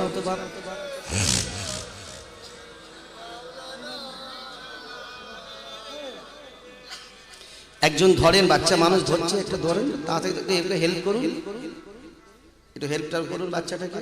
হ্যাঁ, একটু বিছান, এইদিকে বিছান, এইদিকে এইদিকে ওইদিকে হয়ে গেছে, এইদিকে বিছান, আমার সামনে বিছান, সামনে বিছান। চট শেষ। যত মানুষ দাঁড়িয়ে আছে আর একটা প্যান্ডেলের দরকার। যতটা মানুষ দাঁড়িয়ে আছে রাস্তা পর্যন্ত আর একটা প্যান্ডেল দরকার। একটু আগে আগে আসেন তো বাবুজি, সামনে দেখেন না সুন্দর বিছানা করে দিয়েছে। যত কাছে আসবেন তত মহব্বত বাড়বে। আর একটু চটগুলো তুলে দেন তো, মনে হয় একটু হাওয়া আসলে মনে হয় মানুষদের একটু ঠান্ডা হবে, শরীরটা গরম গরম গরম লাগছে। একটু আগে আগে আসেন, সামনের দিকে আসেন। এই বাবু আসুন, যত তোমার যুবক আমাকে বেশি ভালোবাসো, আমার কাছে আসবে। হ্যাঁ, একটু আগে আগে আসেন, যত কাছে আসবেন তত মহব্বত বাড়বে। একটু বাবু একটু প্লিজ, অফ দ্য রিকোয়েস্ট, একজনকে বসার সুযোগ করে দেন। অনেক দূর থেকে সব এসেছে, আমাকে সকাল থেকে অনেক মানুষই ফোন করেছে।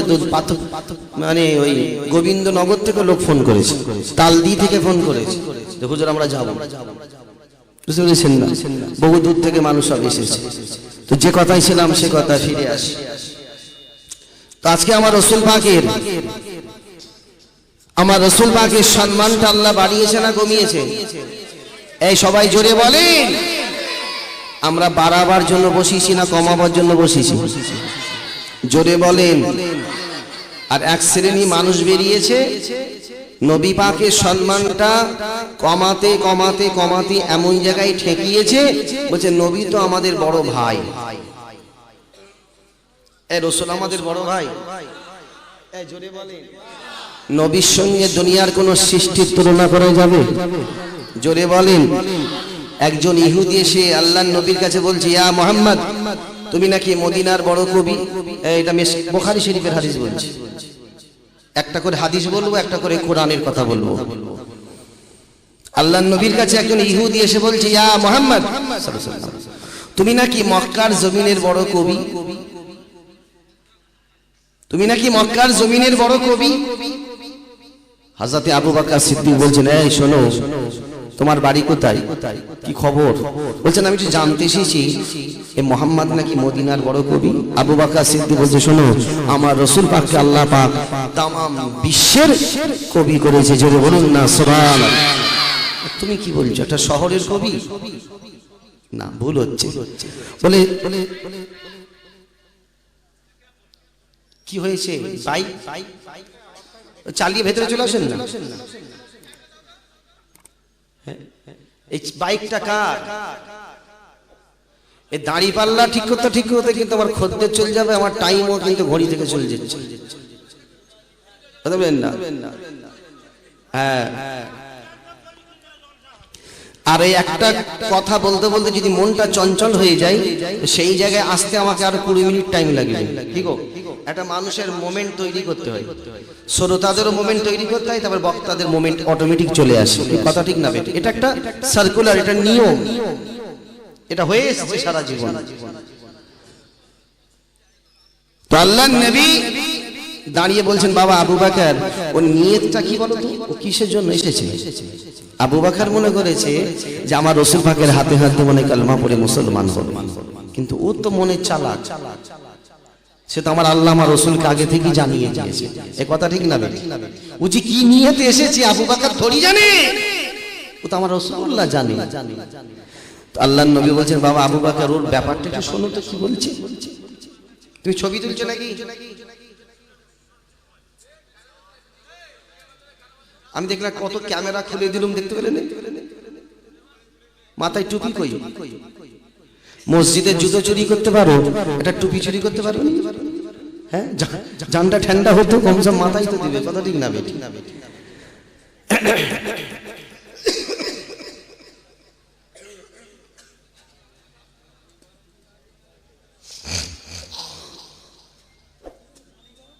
আপনাদের হয়ে গেছে না হয়নি? সবাই তো আপনার দিকে চেয়ে আছে। আমি গরম পানিটা কই? আমার লোকগুলো সব বেকার, দুটো আছে তো শুধু খাই খাই খাই খাই করছে। যেখানে জলসায় যাচ্ছি আমার আগে ওরা বসে পড়ছে। ওদের পেট গুণ আল্লাহ ইন্ডিয়ার গেট করেছে। দেহে কোনো দেখেন, কুরবানিতে বিক্রি করেন কমসে কম 50,000 উপরে যাবে, শুধু খাই একটা কাজের লোক নেই। ওদেরকে বলি যে গরম পানিটা পাঠাও, আমার কাশি হচ্ছে, খেয়ে নিয়েছে ব্যাস। এইরকম বড় মাছের কল্লা খেয়েছে, ব্যাস মাথা ঠান্ডা। হয়ে গেছে আপনাদের, মিটে গেছে ঝামেলা না? এখনো মেটেনি, শুরু করবো। এই দেখো এই দিকে আবার খুলছে, ওই খুলুকে বললে হবে না, সবাই তো দিকে চেয়ে আছে। আবার কতদিন পরে আসবো না আসবো, আমি যদি বলে বেরিয়ে যাই, উনি বলবে ওই কাসেম সিদ্দিকী কি ওয়াজ করেছে কিছু বুঝতেই পারিনি, শুধু বলছে সুবহানাল্লাহ সুবহানাল্লাহ।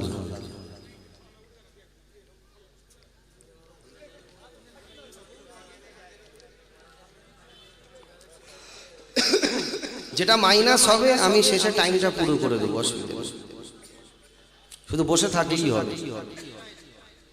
আমার তো 2:45 ফ্লাইট, এখান থেকে এয়ারপোর্টে যেতে বেশি দিন নেই। তবে তো ওটা ওই কি বলে বিদেশে যাওয়া ফ্লাইট, তো একটু দেরি হয়, কাস্টম ফাস্টম আছে, চেকিং ফেকিং করে, একটু দেরি হয়। দিল্লি বোম্বাই যেতে গেলে অত টাইম লাগে। তাড়াতাড়ি খোলেন বাপ।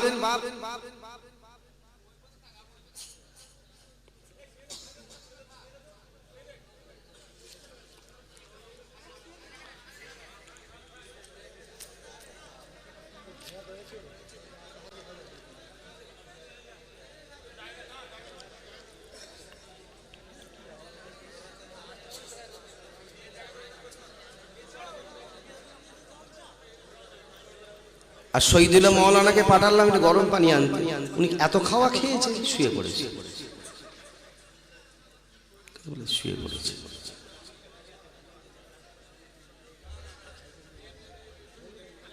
আর কিছু খুলতে হবে, আমি চলে গেলে খুলবো, আর খুলতে হবে না বাপ, ওই হাওয়া এসেছে বাপ, হাওয়া আসছে, আর খুলতে বসে। এ কত চাপবে বলুন তো, যদি মশা কামড়ায় কাকে মারতে, যে নিজের পিঠে মারবে না তো কোন পিঠে মারবে? হ্যাঁ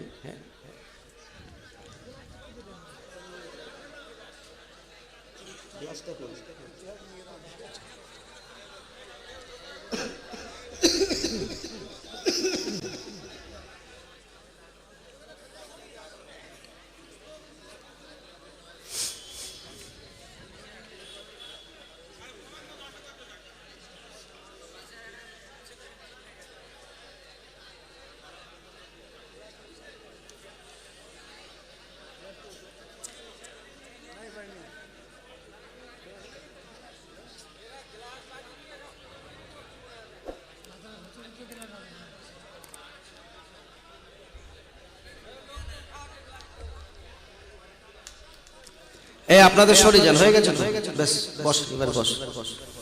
যে কথাই ছিলাম সে কথা ফিরে আসি।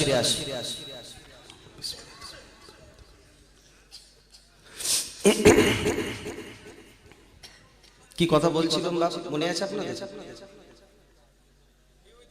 হ্যাঁ, ওই ইহুদিটা রাসূল পাকের কাছে এসে বলছে আমি একটা কবিতা বলবো, কবিতা।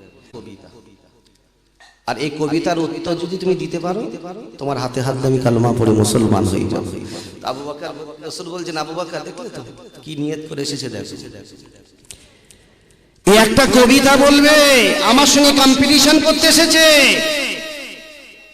একটা কবিতা বলবে, কবিতা পড়তে পড়তে মাঝখানে ছাড়বে, তারপর থেকে আমাকে বলতে হবে।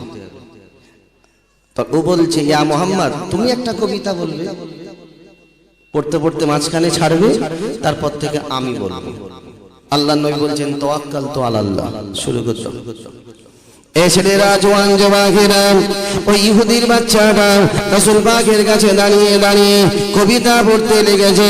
কবিতা পড়তে পড়তে পড়তে পড়তে মাঝখানটা ছেড়েছে, ছাড়ার সঙ্গে সঙ্গে আমার রাসূলুল্লাহ তারপর থেকে শুরু করলো, জোরে বলুন না সুবহান, জোরে বলবেন না,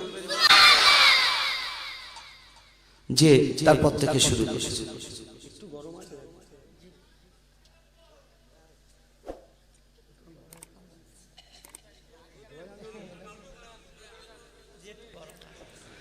গরম করলে তাড়াতাড়ি একটু গরম আমি দেখে নিচ্ছি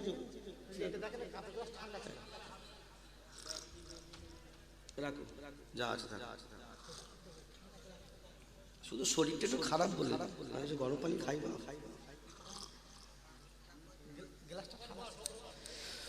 তো ওই ইহুদি বলছে ইয়া মুহাম্মদ এরপর আমি তুমি একটা কবিতা বলো, মাঝখানে ছাড়বে, তারপর থেকে আমি বলবো। আল্লাহর নবী দাঁড়িয়ে দাঁড়িয়ে কি সোনার কবিতা বললেন বাবা, কি সোনার জবানের কবিতা বাবা। এ ছেলেরা, জোয়ান যুবকেরা, মায়েরা, বোনেরা, বেটিরা, আল্লাহর নবী কবিতা পড়তে লেগেছে। বিসমিল্লাহির রহমানির রহিম, বিসমিল্লাহির রহমানির রহিম, বিসমিল্লাহির রহমানির রহিম। ইন্না আতাইনাকাল কাউসার, ইন্না আতাইনাকাল কাউসার ফাসাল্লি লিরাব্বিকা ওয়ানহার। ছেড়ে দিলে এরপর থেকে তুমি বলো। শালা তো মাথা চুলকাচ্ছে, এই কোন কিতাবরি, কোন কবিতারি? ও সাগরে এসে বলছে, ও বলতে পারবি? বলছে আমি তো বুঝতেই পারিনি। ছুটে ছুটে ছুটে ছুটে এসে আল্লাহর নবীর কাছে এসে বলছে, ইয়া মুহাম্মদ তোমার কবিতার উত্তর আমি দিয়ে দেবো, আমাকে 1 সপ্তাহ টাইম দিতে হবে।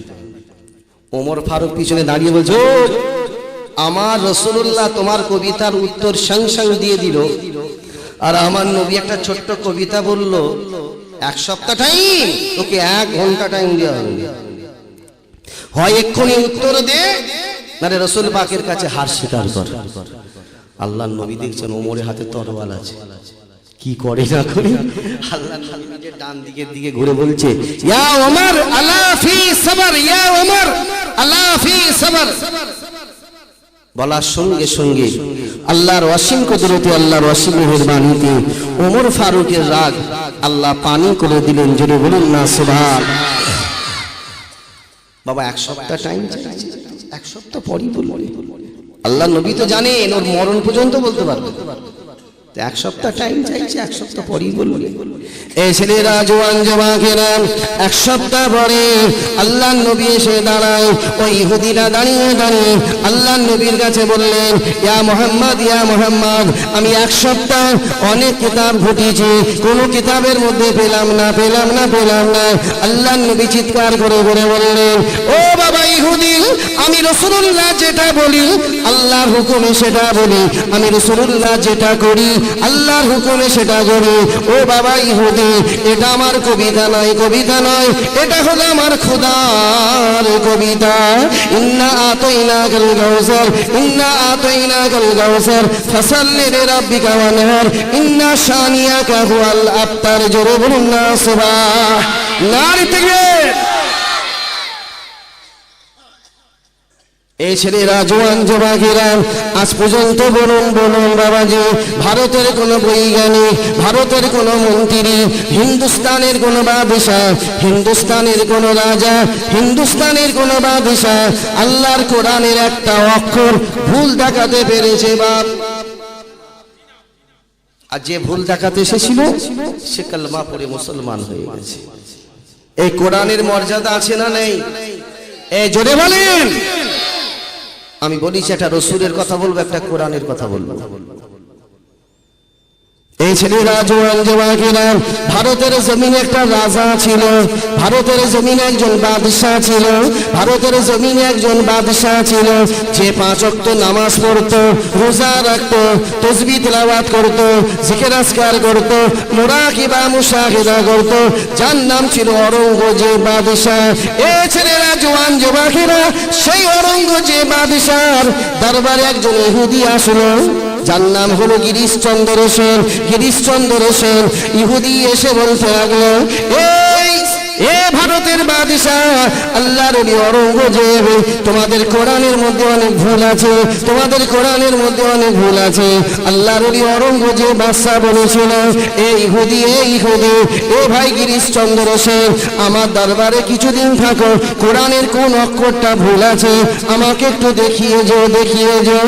11 দিন থাকার পরে ওই গিরিশচন্দ্র সেন কোরআন শরীফটা হাতে করে নিয়ে আল্লাহর ওলি ঔরঙ্গজেব বাদশার কাছে দাঁড়িয়ে দাঁড়িয়ে কাঁদতে কাঁদতে বলতে লাগলেন, এ আল্লাহর ওলি ঔরঙ্গজেব বাদশাহ, খোদার কসম কোরআনে ভুল দেখাতে এসেছিলাম, আমি কোরআনের মানেটা সম্পূর্ণ লিখে দিয়েছি। জোরে বলুন না সুবহান।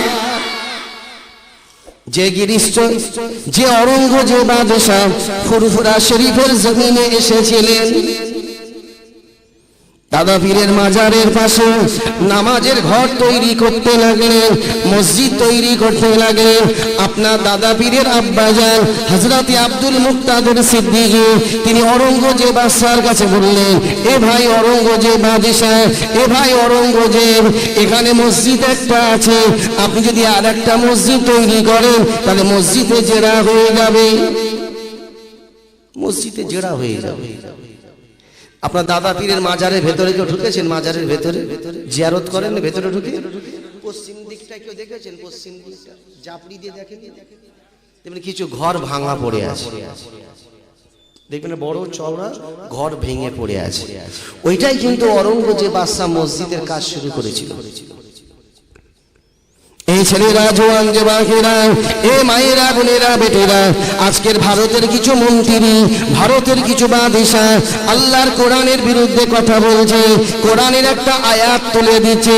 এ ছেলেরা, জোয়ান যুবকেরা, আমি তোমাদের জিজ্ঞাসা করছি, ভারতের কোন মন্ত্রী, ভারতের কোন বাদশা, ভারতের কোন রাজা যদি আল্লাহর কোরআনের অক্ষর যদি তুলে দেয়, রাসূলের জবানের যদি বাণী তুলে দেয়, এ ছেলেরা, জোয়ান যুবকেরা, আমাদের প্রতিবাদের দরকার আছে না নাই? এই হাত তুলে বলেন, আছে না নাই? আল্লাহর কোরআনের অক্ষর তুলবে, ও মেনে নেওয়া যায় না। এই ছেলেরা, জওয়ান যুবকেরা, আজকের ভারতের প্রেসিডেন্ট নরেন্দ্র মোদী এত বাড়া বেড়ে গিয়েছে, ওর এখন বিদায়ের সময়, ওরা আর বেশি দিন নাই বাবাজি, আপনাদের জলসায় আমি বলে দিয়ে গেলাম, মনে রাখবেন, ওর আর বেশি দিন নাই, ওর এখন বিদায়ের সময়। তাই বিদায়ের সময় যাবার আগে কোরআনের একটা অক্ষর তুলে দিচ্ছে, আবার রাসূল পাকের একটা জবানের বাণী তুলে দিয়ে যাচ্ছে। আন-নিকাহু মিন সুন্নতিহি, আন-নিকাহু মিন সুন্নতিহি, এই রাসূল পাকের হাদিস শরীফটা ভারতের মাটি থেকে তুলে দিচ্ছে। আবার কিছু মহিলাদেরকে বোরকা পরিয়ে দিল্লি সুপ্রিম কোর্টে দাঁড় করিয়ে বলছে, এর নাম ফাতেমা, এর নাম হাজেরা, এর নাম লুবনা, এর নাম আনিসা, এরা তালাক তুলে দেওয়ার জন্য দাঁড়িয়েছে, এরা তালাক তুলে দিতে যায়। ও ভাইজানেরা, তার 3 দিন পরে হয়তো আপনারা দেখেছেন, আমি কাসেম সিদ্দিকী এবিপি আনন্দ টিভিতে দাঁড়িয়ে নরেন্দ্র মোদীকে বলেছি, এ নরেন্দ্র মোদী, আমি আওলাদে মুজাদ্দেদ, তুমি যাদেরকে বোরকা পরিয়ে দিল্লি সুপ্রিম কোর্টে দাঁড় করিয়েছ, এরা ফাতেমা নয়, হাজেরা নয়, লুবনা নয়, আনিসা নয়, এরা হলো তোমাদের বংশধর, তোমরা সাজিয়েছ। তবে নরেন্দ্র মোদী, শোনো, এই হিন্দুস্তানের মাটিটা পাক, হিন্দুস্তানের মাটিটা পবিত্র, তার একটি মাত্র কারণ, আমার রাসূলুল্লাহ ইন্তেকালের কিছুদিন আগে আবু বকর সিদ্দিককে বলেছেন, ও বাবা আবু বকর, আমি রাসূলুল্লাহ, আমার হিন্দুস্তানে যাওয়া হলো না, তবে আবু বকর, আমি রাসূলুল্লাহ যখন ইন্তেকাল করব, তুমি আমাকে কবরে শোয়াবে, কবরে শোয়াবার সঙ্গে সঙ্গে আমি রাসূলুল্লাহ আমার এই চেহারাটা আল্লাহর কাবা ঘর থেকে ঘুরিয়ে হিন্দুস্তানের জমিনের দিকে ঘুরিয়ে দেবে, আমি রাসূলুল্লাহ কবরে শুয়ে থাকবো, কিয়ামত পর্যন্ত হিন্দুস্তানের মুসলমানদের জন্য আল্লাহর কাছে দোয়া ফরিয়াদ করব। জোরে বলুন না সুবহান।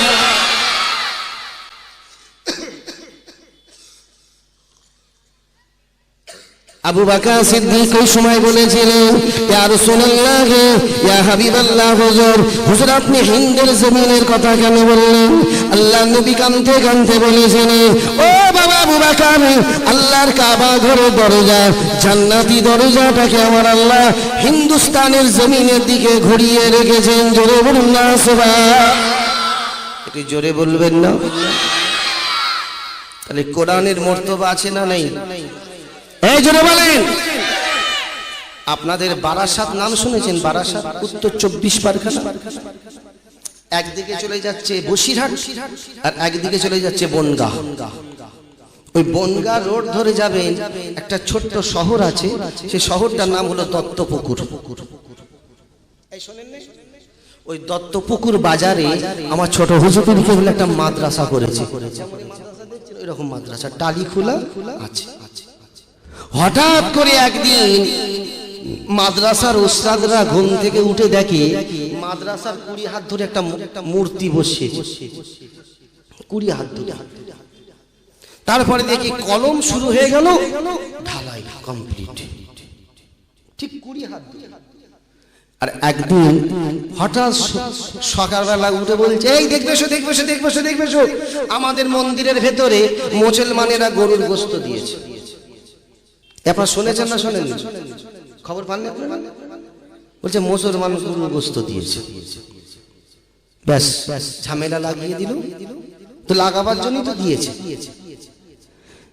মুসলমানদের ঘর বাড়ি ভাঙচুর লুটপাট সব আগুন দিয়ে পোড়াতে শুরু করছে। মাদ্রাসা পুরো কুঁচে দিয়েছে, যত রাগ মাদ্রাসা হোক। মাদ্রাসা কোরআন শরীফ আছে না নেই? এখানে আছে না নেই? ওই মাদ্রাসা অনেক কোরআন শরীফ সব পুড়িয়ে দিয়েছে। কেন? ওই দত্তপুকুর বাজারে আমার মেজ ভাইয়ের বিয়ে হয়েছে, পীরজাদা তৈয়ব সিদ্দিক। খবর পেয়ে আমি ছুটেছি, গিয়ে দেখি কাকলি দস্তগীর বসে আছে। আমাকে বলছে, ছোট বিশ্বাস, ছোট হুজুর আসেন আসেন, আপনাদের ভক্তরা খুব উত্তেজিত হয়ে গেছে, আপনারা যান, আপনি গেলেই ওরা ঠান্ডা হয়ে যাবে। ও ওদের কোরআন পড়াবে, মাদ্রাসা ভাঙবে, ওরা ঘরে সব শুয়ে থাকবে নাকি? এখানে অনেক ছেলে আছে কোরআন পড়তে পারে না, তবে কোরআনের জন্য জান দিতে পারে। কেউ আছে না নেই? আছে না নাই? মাশাআল্লাহ, যারা যারা হাত তুলেছে আল্লাহ কোরআনকে সাথে করে যেন আল্লাহ আপনার দয়ার জান্নাতে যেতে পারে, যেন আল্লাহুম্মা আমিন। আমি আস্তে আস্তে গেলাম, ছেলেগুলো যেন আমাকে দেখতে পেয়ে যেমন চিল ছুটে আসে ওইভাবে ছুটে এসেছে। কাসেম ভাইজান জিন্দাবাদ। দাদা কি হয়েছে বলো তো? মুরব্বীরা এসে এমন ভাবে কাঁদছে আর বলছে, হুজুর আমাদের কোরআন শরীফ পুড়িয়ে দিয়েছে, মাদ্রাসা ভেঙে দিয়েছে। হুজুর যেন মনে হচ্ছে যেন বাচ্চাটা তাদের পুড়ে মরে গেছে, এমন ভাবে কাঁদছে। এই বাবা চলো একবার গিয়ে দেখি, একবার যাই দেখি, চলো। বলে হুজুর ওখানে তো র্যাব না দিয়েছে, যাবেন কি করে? র্যাব সামরিক ওই পুলিশ না দিয়ে দিয়েছে, আমাদের কাউকে যেতে দিচ্ছে। আমি ওখানে দাঁড়িয়ে দাঁড়িয়ে বললাম, এ দত্তপুকুরের যুবকেরা, এ কোরআনের প্রেমিকেরা, আজকে তোদেরকে কোরআনের জন্য জান দিতে হবে, আল্লাহর জন্য জান দিতে হবে। আমি আবু বকর সিদ্দিকের বংশধর হয়ে বলে যাচ্ছি, আজকে যদি তোরা কোরআনের জন্য যদি জান দিতে পারিস, লা শাক্কা, কোনো সন্দেহ নাই, আল্লাহ তোমাদেরকে জান্নাতবাসী করবেন। জোরে বলুন না সুবহান। আমি তাকবীর দাবি, যে তাকবীরটা হযরত ওমর ফারুক উহুদের ময়দানে দিয়েছিল, সেই তাকবীর দাও তাকবীর। কেন? উহুদের ময়দানে আমার রাসূল পাকের 70 জন সাহাবা শহীদ হয়েছিল। যখন 40টা সাহাবা শহীদ, আল্লাহর নবী ছোটে ছোটে একটা উঁচু জায়গায় দাঁড়ালেন। দাঁড়িয়ে হযরত ওমর ফারুককে লাগলেন, ও বাবা ওমর, আপনি যুদ্ধ বন্ধ করে রাসূল পাকের কাছে ছুটে আসেন। হযরত ওমর ফারুক যুদ্ধ বন্ধ করে রাসূল পাকের কাছে ছুটে আসলেন। লাব্বাইক ইয়া রাসূলুল্লাহ, হুজুর আপনি আমাকে রাখলেন। বাবা ওমর শেরে খোদা আলী যে তরোয়ালে যুদ্ধ করেছে, সেই তরোয়ালটা মাঝে মাঝে নিচের দিকে ঝুঁকে যাচ্ছে, আর আলী তরোয়াল যদি ঝুঁকে যায়, হামজা তরোয়াল ঝুঁকে যাবে, খোদায়ের তরোয়াল ঝুঁকে যাবে। ও বাবা ওমর, তোমার ডান হাতে যে তরোয়াল আছে, সেই তরোয়ালটা জমিনে ফেলে দাও, তরোয়ালটা জমিনে ফেলে দিয়ে রাসূল পাকের মুখের দিকে তাকাও। তাকিয়ে আল্লাহর নামে তাকবীর দাও তাকবীর। হযরত ওমর ফারুক ডান হাত থেকে তরোয়াল ফেলে দিয়ে রাসূল পাকের চাঁদ মুখের দিকে তাকিয়ে আল্লাহর নামে তাকবীর দিতে লাগলেন। সেই তাকবীরের আওয়াজ আল্লাহ পাক কবুল করে নিয়ে 7 আসমান থেকে হাজারে হাজারে ফেরেশতাদেরকে উহুদের মাটিতে নামিয়ে আল্লাহ পাক আমার রাসূলকে জয় করিয়েছিলেন। আমি সেই তাকবীর দাও, যে তাকবীর হযরত ওমর ফারুক দিয়েছিল। এই ছেলেরা জওয়ান জওয়াকেরা রাসূলের মিম্বারে বসে আছি, বাপ তকবীর দেওয়া শুরু হলো। তকবীর দিতে দিতে দিতে ওই ঘরটার ভেতরে প্রবেশ করলাম, মাদ্রাসার ভেতরে প্রবেশ করলাম, যেখানে কোরআনগুলো ছিল সেই জায়গায় গিয়ে দাঁড়ালাম। দাঁড়িয়ে দাঁড়িয়ে দাঁড়িয়ে দেখি কোরআনের মোটা কভার পড়ে গেছে।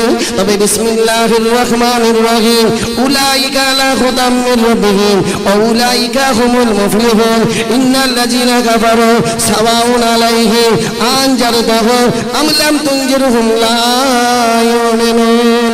ও ভাইজানেরা, কোরআনের মোটা কভার পড়ে গিয়েছে, তবে আল্লাহর বাণী আল্লাহ নিজে হেফাজতের সঙ্গে রেখেছেন। জোরে বলুন না সুবহান।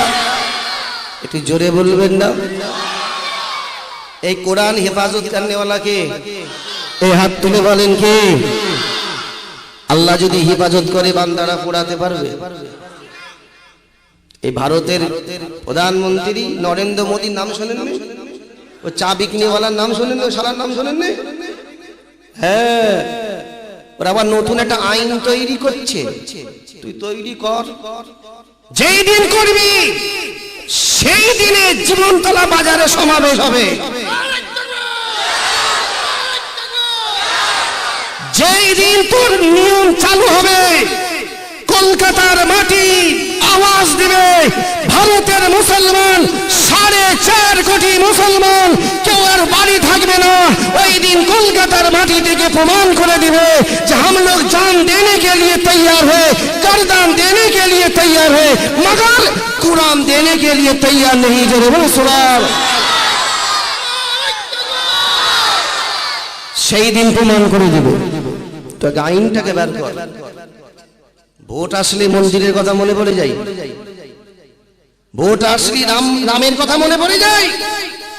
এই আমি অযোধ্যায় গিয়েছি, আমার মোবাইলে সব ছবি আছে।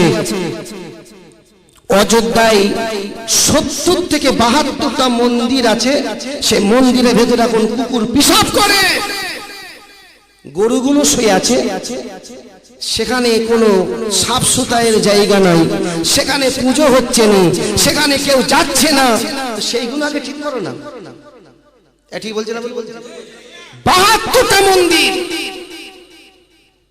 সেখানে ভেঙে চুরে সব পড়ে যাচ্ছে, সেগুলোকে সংস্কার করো, ঠিক করো। ভোট আসলে রামের কথা মনে পড়ে যায়। এতই তোমার মহব্বতের লোক হতে পারে, তোমার মহব্বতের লোক, আমিও তাকে সম্মান করি, স্নেহ করি। তবে ধর্মকে নিয়ে কোনোদিন কেউ রাজনীতি করতে পারবে না। কথা ঠিক না বেঠিক? এই জোরে বলেন। আমি কলকাতা টিভিতে গত সপ্তাহে দাঁড়িয়ে বলেছি, গত সপ্তাহ যেদিন মমতা ব্যানার্জি কলকাতায় অনশন করলো, শেষের দিনে আমি গেলাম, মাইকে দাঁড়িয়ে আমি বলেছি, এ দিদি आप अपनी जगह में रहिए, आप अपनी जगह में रहिए। ए नरेंद्र मोदी जी, ये कलकत्ता का, ये वेस्ट बंगाल का शेरनी है, शेरनी। हम लोग फुरफुरा शरीफ का पीर साहब है। ये मां सोच ले, ये दिल्ली है, ये महाराष्ट्र है, ये कलकत्ता के अंदर, ये वेस्ट बंगाल के अंदर फुरफुरा शरीफ मुसाद्दिद ज़लाम আবু বকর সিদ্দিক শুয়ে আছে। যতক্ষণ পর্যন্ত আবু বকর সিদ্দিক ফুরফুরার মাটিতে শুয়ে থাকবে, পশ্চিম বাংলার মাটি থাকে, আমার আল্লাহ হেফাজত করবে। জোরে বলুন না সুবহান। কি ভাবছো তুমি? সেই দিন আমি কলকাতা টিভি সাংবাদিকদেরকে আমি বলেছিলাম যে মন্দির করবে তো মন্দির করুক, তবে মন্দির করার আগে যারা মসজিদকে ভেঙেছে তাদের গলায় দড়ি আগে ঝোলাতে হবে, তারপর আমরা মন্দির করার পারমিশন দেবো। কথা ঠিক না? এই আমার কথায় আপনারা একমত? দেখি কারা কারা একমত। মাশাআল্লাহ, নারে তাকবীর। যারা ভেঙেছে তাদের বিচারটা আগে করো, তারপর তৈরি হবে। এই কথা ঠিক না ঠিক? আর ভোট আসলেই মন্দিরের কথা মনে পড়ে যায়। সব বুঝি আমরা, আমরা এখন অনেক চালাক হয়ে গেছি। যে আইনটা বের করছে বলছে কোরআন हिंदुस्तान का शख्स नहीं मान सकेगा। बोले कुरान हिंदू মানুষ বেশি মানতে পারবে না। কিছু নরেন্দ্র মোদীর কথাও মানতে হবে। ও বলতে চাচ্ছে, কি বলেছে জানেন? বলছে নামাজ তো যেখানে খুশি হবে, মসজিদে পড়ার দরকার নেই। শুনেছেন না শোনেননি? এই জোরে বলেন, শুনেছেন না শোনেননি? এই নামাজ যেখানে খুশি হয়ে যাবে। আমরা সরকারি জায়গার উপরে মসজিদ তৈরি করতে পারবো? বেস্টের জায়গার উপরে আল্লাহর ঘর তৈরি করতে পারবো? আমি কলকাতা টিভিতে দাঁড়িয়ে বলেছি, যারা যারা সন্ধ্যেবেলা দেখেছে টিভি তাদেরকে জিজ্ঞাসা করুন।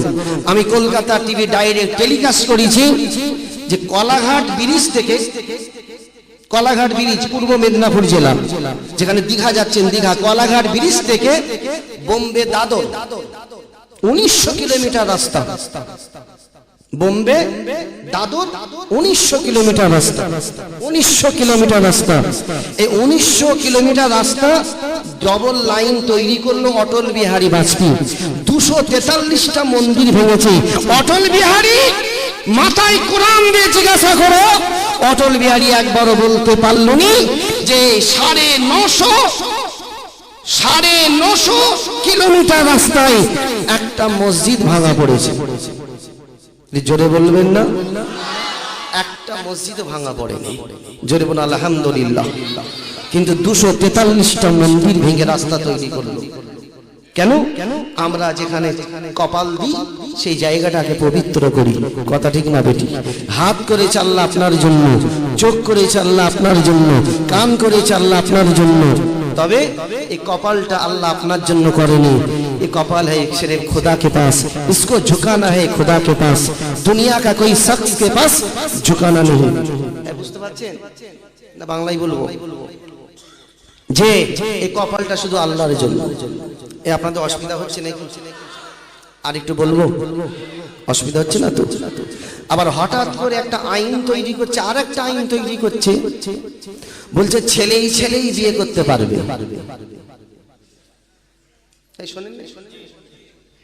ছেলে বিয়ে করবে। ওর মাথায় যে কোন শয়তান পেশাব করেছে আল্লাহ ছাড়া বোঝা না। আমি ইন্দোনেশিয়ায় গিয়েছিলাম। ইন্দোনেশিয়া রাজধানীর নাম হলো জাকার্তা। গত বছর গিয়েছিলাম জলসা করতে। তো আমি একটু জলসা করে আমি চতদের একটু শহরটা দেখি কেমন। সব তো নাক চাপটা, বুঝতে পারছেন? থাবড়া মুখ, আল্লাহর কুদরত। ওই দেশে সবাই মুখগুলো একটু লম্বা চওড়া। তো আমি ঘুরছি, দেখি চায়ের দোকানে, বাজারে, তারপরে রাস্তাঘাটে দেখি সব ছেলেই জড়িয়ে ধরে সব চুমু খাওয়াই করছে। শালা ছেলে চুমু খেয়েছে কেন রে? আমি একটু জিজ্ঞাসা করবো, ওই ছেলে সব চুমু খেচ্ছে কেন রে? কোন দেশ আমাকে নিয়ে এসেছিস? কোন দেশ এটা? ছেলে সব চুমু খেচ্ছে কেন? বলছে হুজুর ওটা তোর বউ। বউ মানে? বলছে হ্যাঁ হুজুর ওটা ওর বউ। ছেলে কোনোদিন বউ হয়? বলছে না হুজুর, এই দেশের রেওয়াজ আছে। আর ও হারামখোর ইংল্যান্ডে গেছে, জার্মানে গেছে, আমাদের টাকা নিয়ে। কাদের টাকা? আমাদের টাকা নিয়ে গেছে, মাল সব দেখে এসেছে। নিজের বউ তো পালিয়ে গেছে, এখন বলছে ছেলে যে তোরা বেকার। কথা বুঝতে পারছেন? আবার সেই ইউপির মুখ্যমন্ত্রী কি নাম গে? যোগী। ও শালা ন্যাড়া।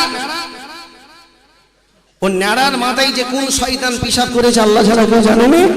হঠাৎ করে 2018 বলছে গরু আমাদের দেবতা। আর বিশ্বের মানুষ জানে গরু একটা খাদ্য। ও শালা নিজেও জানে। শালা কম খায়নি, অনেক খেয়েছে। বুঝতে পেরেছেন না? এখন আমেরিকায় গিয়েছিল জগি, নরেন্দ্র মোদী নিয়ে গেছে। এখন জগি আমেরিকার রাষ্ট্রপতিকে জিজ্ঞাসা করছে যে ভাই আমার দেশে এত মুসলমান বাড়ছে, ই কমাবার কোনো উপায় পাচ্ছি না। বুঝছে কেন গো? হাই ভোল্টের পোলিও খাওয়া। বুঝতে পারছেন? পোলিও যে খাওয়াই, যে মেয়েরা পোলিও খাওয়াতে বেরোয়, তাদের শিশিটা দেখবেন তো, শিশিটা দেখেছেন কোন সময়? শিশিটা খুলে দেখবেন, শিশির গায়ে লেখা আছে made in USA. Made in USA. ওটা আমেরিকান মাল, তোমার ছেলেকে খাওয়াতে। কারণ আমেরিকা নরেন্দ্র মোদীকে বলেছে এটা খাওয়াও, কাজ হবে। ও শালা আবার গিয়েছে, বলে যত খাওয়াচ্ছি তত বাড়ছে। ওর কারণ কি বলতো? তখন ওই টম নাকি আমেরিকার রাষ্ট্রপতির নাম কি টম নাকি ট্রাম্প নাকি শালা ওর নাম, হ্যাঁ ও বলছে তোমার দেশে একটা জিনিস চালু আছে কি, বলছে কি, বলছে গরুর গোশত খাই মোল্লারা, বলছে ওরে বাপ রে বাপ সাফ করে দেয়, বলছে ও ওই জন্যই তো পোলিওর কাজ হচ্ছে। তুমি আগে গরুটাকে বন্ধ করো, যেভাবে গরু খাওয়া বন্ধ করো। বলে কি করে, বলে আমার দেবতা বলো মাতা বলো যাই বলো বন্ধ করে দাও, ও সারাটাকে বন্ধ করে দাও, পোলিও কাজ হবে। তবে গরুর গোশত থাকলে কিন্তু যত পাওয়ারই পোলিও খাওয়াও, 2018 হয়েছে ছটা 2023 হবে পুরো ক্রিকেট টিম কত লিবিলে, কথা বলেন না, ওর ব্রেন খারাপ, ও শালা ঘুরে এসে বলছে গরু আমাদের মাতা। আজকের ইউপিটা দেখুন, মানুষের চেয়ে গরুর খেদমতটা বেশি হচ্ছে, অ্যাম্বুলেন্স কিনেছে গরু পাওয়ার জন্য, বাজে কথা বলতে শুনুন। হঠাৎ সে এদিন বলছে গরু আমাদের মাতা, গরুতে দেবতা, আর আমি এবিপি আনন্দই, কথাবার্তা হয় না, এবিপি আনন্দই, কলকাতা টিভি বলুন যাই বলুন, আমি এবিপি আনন্দই দাঁড়িয়ে দাঁড়িয়ে বলছি এ জগি তোদের মাতা তোদের দেবতা, তোরা পুজো কর পাঠ কর, দরকার হয় ঠোঁটে মুখে চুমু খা, তাও যদি না হয় পাঁচাই চুমু খা, তোদের কাজ মিটে গেলে আমাদের দিকে ঠেলে দে, আমরা সাপ্পা করে ফেলবো।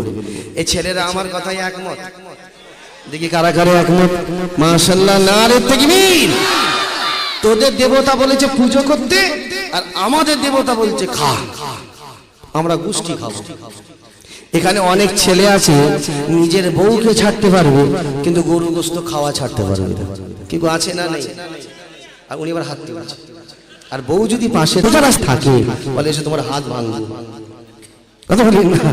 আজকের তামাম হিন্দুস্তানে দেখেন শুধু মুসলমানদেরকে দিয়ে শুধু লাঞ্ছনা হচ্ছে, হ্যাঁ কোরআনকে নিয়ে টানাটানি করেছে। এরে কোরআন কি করেছে তোদের রে, এই কোরআন তো সোজা রাস্তা দেখিয়েছে, বেকাটাকে সোজা করিয়েছে, কোরআন তোদেরকে কম্পিউটার শিখিয়েছে, কোরআন তোদেরকে পরমাণু বোমা তৈরি করা শিখিয়েছে, কোরআন তোদেরকে সুষ্ঠু রাস্তায় দাঁড়াবার ব্যবস্থা করে দিয়েছে, কথা ঠিক না বেঠিক?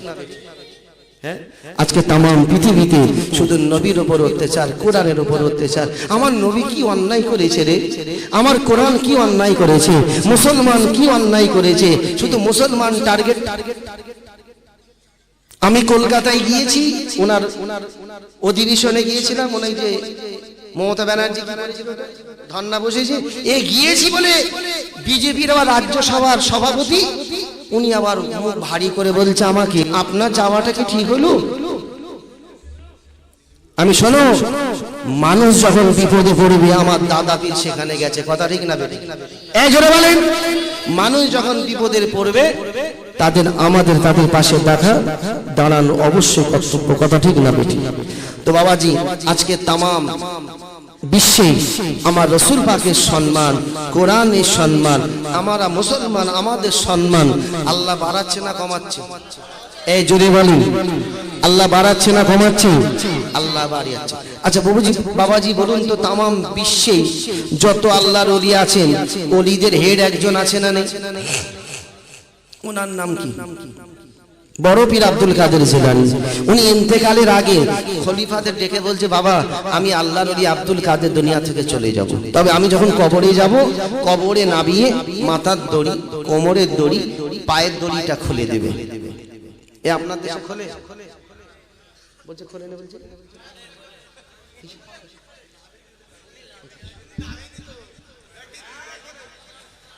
এটা মুসাফা করো। আমি কি হাজাম নাকি? হ্যাঁ ইনি বলছে না খোলেনি, পাশেরটাকে জিজ্ঞাসা করছে কি সর্বনাশ বলতো, শুধু ইনকিলাব জিন্দাবাদ, কিছু শিখলুনি? হ্যাঁ আমরা যখন কবরে যাব, সে মেয়ে হোক আর পুরুষ হোক, মাথার দড়ি খুলে দিবে। আমার মা ইন্তেকাল করেছে, কবরে নাবাচ্ছে, পীর আল্লামা ওমর সিদ্দিকী বললেন, পীর আল্লামা ওমর সিদ্দিকী শাহজাহান বললেন, বলছি তুমি নাবো কবরে নাবো। আমি শাহজাহান ওটা আমার দ্বারা হবে না, না করছি না, তুমি তোমার মায়ের অনেক খেদমত করেছো, আমরা জানি তুমি কি করেছো তোমার মায়ের জন্য, তুমি নাবো। সে হাত ধরে আমাকে নাম কে নামালো? পীর আল্লামা ইউসুফ সিদ্দিকী আর ইসমাইল হুজুর আমাকে নামিয়ে দিল। যখন বলে কচি মাথার দড়ি, কোমরের দড়ি, পায়ের দড়িটা খুলে দাও। আমি খুলে দিলাম। এবার আমার ওমর শাহজাহান বলছে কচি একবার, কেউ তো নেই আমাদের, সব তো আমরা নিজেদের লোক আছি, এখানে তো পরপুরুষ কেউ নেই। তোমার মা তো আমার বড় ভাবি, তোমার মা তো আমাদের কোলে করে মানুষ করে গেছে, একবার কবরে নামিয়ে দেয়া হয়েছে, মুখটা দেখবো, খোলো মুখটা খুলো। আমি আস্তে আস্তে কাপড় সরাচ্ছি, কাফনের কাপড় সরিয়ে এসে যখন মায়ের মুখটা দেখছি, যেন মা আল্লাহর কাবা ঘরের দিকে যেন চেয়ে আছে। জোরে বলুন না সুবহানাল্লাহ। চোখ ছিল বন্ধ, কবরে নামাবার পরে চোখ আল্লাহ খুলিয়ে দিয়েছে। জোরে বলুন না সুবহানাল্লাহ।